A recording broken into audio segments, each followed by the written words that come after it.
हरि ओम तत्सत्। नमस्कार। जय जगन्नाथ, जय बलराम, जय सुभद्रा। जगन्नाथ प्रणाम मंत्र। नीलाचल निवासाय नित्याय परमात्मने बलभद्र सुभद्राभ्यां जगन्नाथाय ते नमः। हे कृष्ण करुणा सिन्धु दीनबन्धो जगत्पते गोपेश गोपिका कान्त राधाकान्त नमोऽस्तुते। तप्त काञ्चन गौराङ्गी राधे वृन्दावनेश्वरी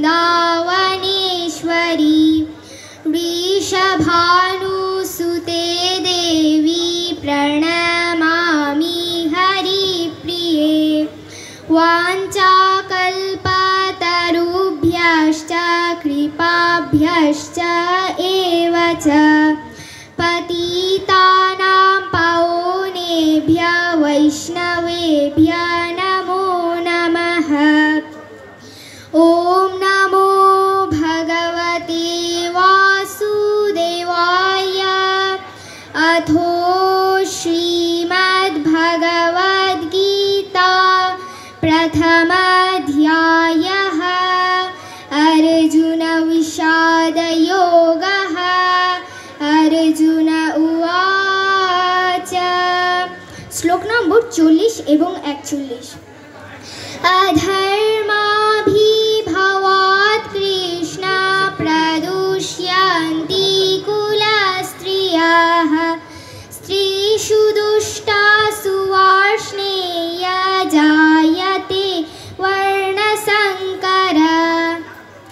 अर्थात हे कृष्ण, कुल अधर्मे अभिभूत हইলে कुल स्त्रीगण व्यभिचारिणी হয়। हे वार्ष्णेय, कुल नारीगण व्यभिचारिणी হইলে वर्णसंकर जन्मे। संकरो नरकायैव कुलघ्नानां कुलस्य च पतन्ति पितरो ह्येषां लुप्तपिण्डोदकक्रियाः। अर्थात वर्णसंकर कुलनाशकारीদের এবং কুলের নরকের কারণ হয়। শ্রাদ্ধ তর্পণ আদি ক্রিয়ার লোপ হতে ইহাদের পিতৃপুরুষ নরকে পতিত হয়। अथो श्रीमद्भगवद्गीता महात्म्यं श्रीभगवानुवाच।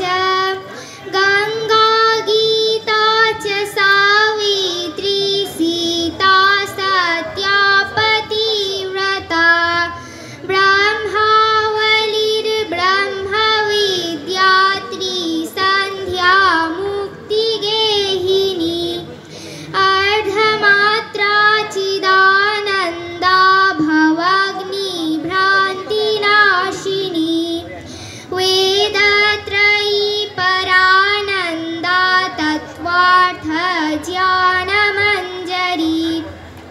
ॐ यदक्षरं परिभ्रष्टं मात्राहीनं च यद्भवेत् पूर्णं भवतु तत्सर्वं तत्प्रसादात् जनार्दन।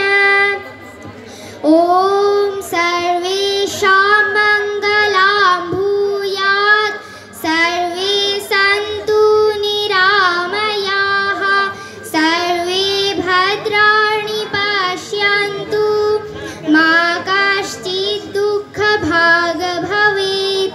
ॐ शान्ति शान्ति शान्तिः।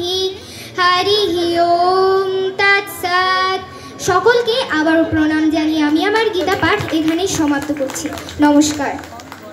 ধন্যবাদ ইশিকা মজুমদারকে। আমি এখন আমাদের বিচারক মণ্ডলী শ্রদ্ধেয় শ্রী অ্যাডভোকেট কেপি চৌধুরী মহোদয়কে অনুরোধ করছি আমাদের ইশিকা সম্পর্কে কিছু বলার জন্য। ধন্যবাদ। এই বয়সে যে তুমি গীতা পাঠ করো তাতেই তো আমার ভালো লাগতেছে। এই বয়সে তো কথা বলতে শিখি, আরো চেষ্টা করে যাও। হ্যাঁ, সুন্দর হয়েছে। সবাইকে করতালি দেওয়ার জন্য আমি আবার অনুরোধ করছি, আমার গলা শুকিয়ে যাচ্ছে বলতে বলতে। যাই হোক, আমি এখন আমাদের খ গ্রুপের সর্বশেষ